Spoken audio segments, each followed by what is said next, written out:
Ah, you're back. Quick, come help me see if this painting's all straightened. Huh? Who are they? Stop making a fuss. They're obviously guests. You're not from the academia, are you?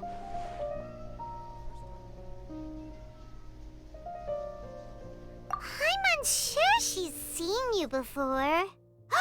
You're that person from that time in that one place! Wait, what? How do you know me? Oh no, do people know that I live here? What?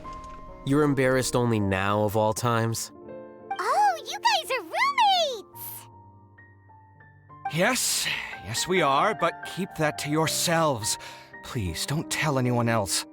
I keep a few books on collectives and the subconscious here at home. I'll get them. You all chat in the meantime. Hey!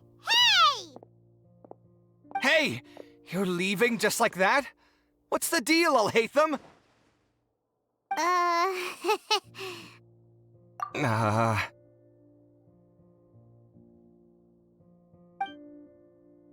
Sorry, I know we've only just met, but I have to ask.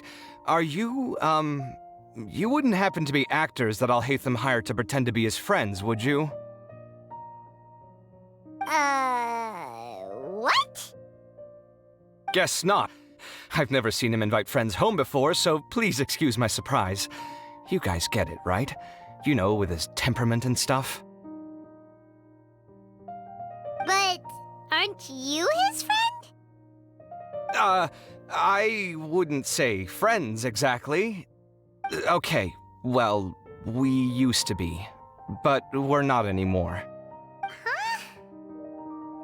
Don't worry about it. My name is Kaveh. I'm sorry to have met you under these circumstances. Anyway, please don't say anything about me living here. You seem like you got a lot going on. So maybe Samora will make Paimon shut up. Are you serious? How could you? Ah, of course. You're Al-Haytham's friends. What? That was a normal response. You exposed your own weakness. Still, why do you have to treat me like he does? Judging by the deafening din coming from the living room, you all must be getting along quite well. Entertain your own friends, why don't you? I'll leave the books here.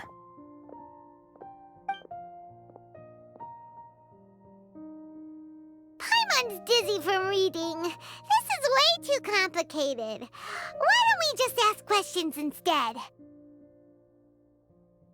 Paimon wants to know, oh, how did you know about the collective consciousness's weakness? A year ago, Siraj presented his thesis to the Grand Sage, who offhandedly asked for my opinion. I actually responded with 2 lines of reasoning. The first, as I've already said, was that his research was on human evolution, a subject prohibited by the academia. The second was that I thought the direction of his research was too extreme, but his approach too conservative. Wait, that's too conservative? He built such a large lab, gathered all those people, and even tried to get rid of you! One way to stabilize a collective consciousness is to remove the test subject's humanity altogether. The optimal solution to achieve collective consciousness is to focus solely on the overmind and treat the other test subjects as tools. That's way too dangerous! You're not seriously considering that, are you? 'Cause, whew. I'm merely stating the facts. If Siraj had done that, I would have felt his work to be just as senseless.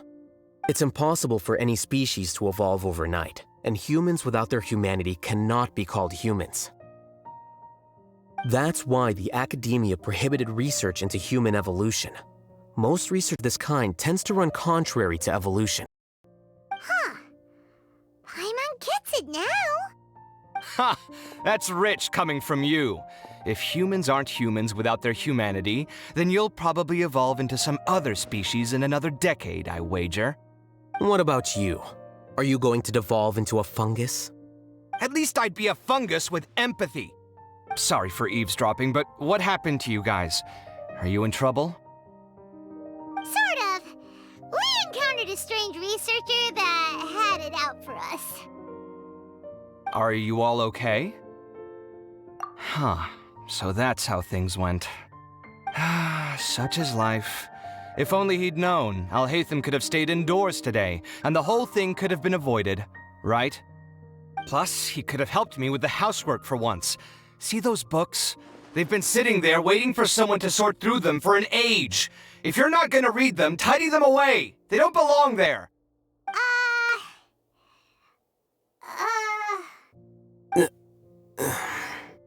Can you feel the awkwardness in the air? I hope you're aware of your lack of conversational skills. Oh, so the pot's calling the kettle black, is he? Well, having said all that, are you okay? I'm doing quite well. Much better than that painting you're trying to hang on the wall. You don't understand anything. Stop criticizing my taste in decoration.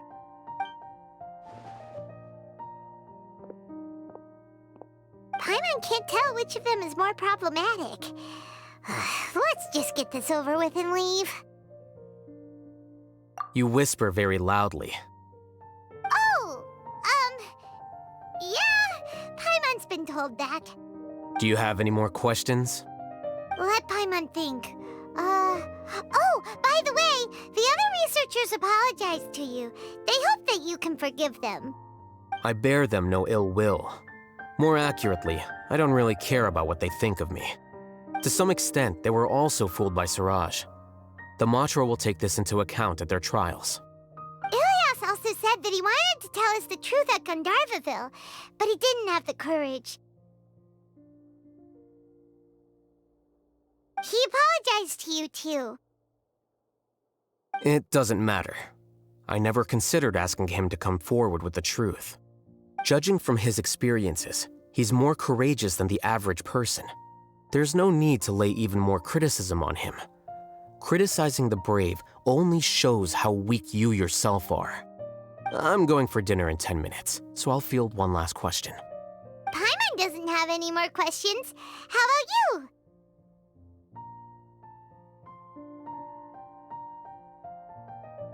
Oh, yeah, that's a good question. You only started investigating with the Matra at the Academia because you were interested in something, right? But after meeting Siraj, it didn't seem like you were interested in him or his experiment. I had no interest in him personally, but I was curious as to why so many people were willing to form a collective consciousness with him. I now understand the reason.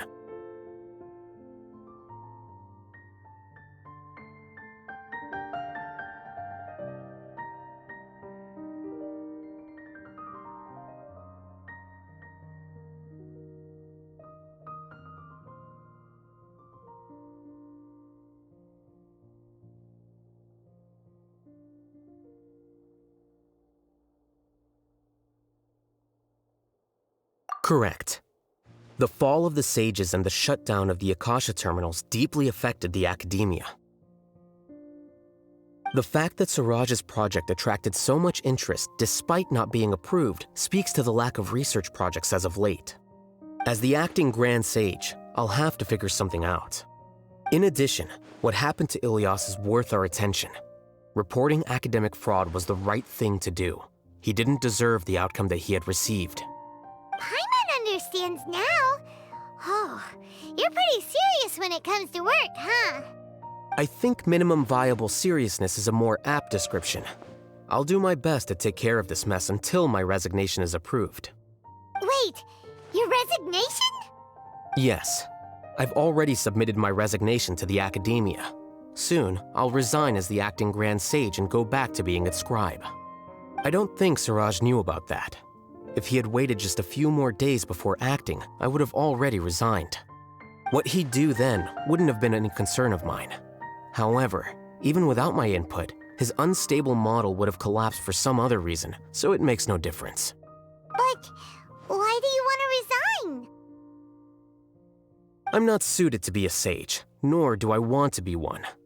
The official process to select the new sages is already underway, but this process is long and takes far too much time. If I serve as acting Grand Sage for too long, the position might become permanent. That would be troublesome. This job isn't something I want to spend the rest of my life doing.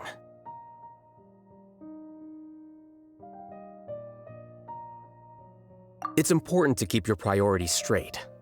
Well, it's about time. You two should grab some dinner as well. Oh, now that you say that, Paimon's kinda hungry.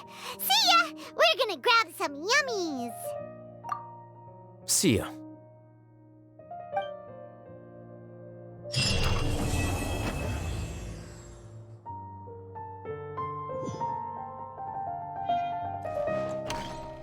The name Siraj doesn't ring a bell. Was he in your class? He isn't someone who would leave an impression, so it's expected that you don't remember him.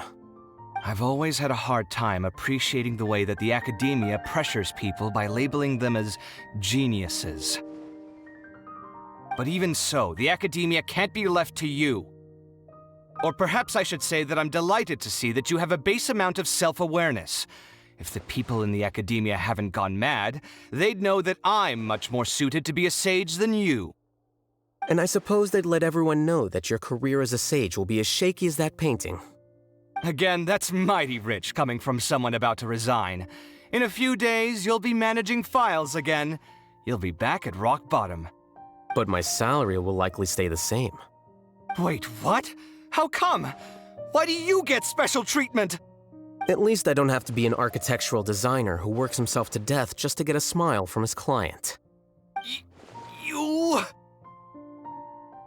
I took time out of my day to clean the living room for you, and this is the thanks I get for it? I'd have been better off catching up on my work. I still have designs to finish. Make sure to pay back the rent you owe me. I'm going to buy some furniture with that Mora. What? Are you trying to annoy me to death? The decorations you buy keep getting uglier and uglier. What's the point of having a boring wood carving in your house? You'll have to blame that on my financial freedom. Fine. Go ahead and hide behind your financial success if you want. But if we forget Mora for a second, do you have anything of true value to boast about? I think I'd have too many choices, to be honest. You, on the other hand, can you think of any redeeming features at all? Artistry, for sure. You don't know the first thing about interior design. Don't go off buying random furniture unless you take me with you. So I'll have to bring you along and then buy you drinks? Of course. But why would I do that? It would just be another form of a loan, and you'd have to pay me back eventually. Can't you just be nice and not ask for the Mora back? Pretending that you're not in debt is as ridiculous as pretending you're not living in someone else's home. Word will get out sooner or later. Speaking of which, your friends won't say anything, right? Tell them to keep all this a secret. There's no need to hide it so carefully. I think the truth's already out. You're such a lightweight that a few drinks at the tavern had you spilling all your beans.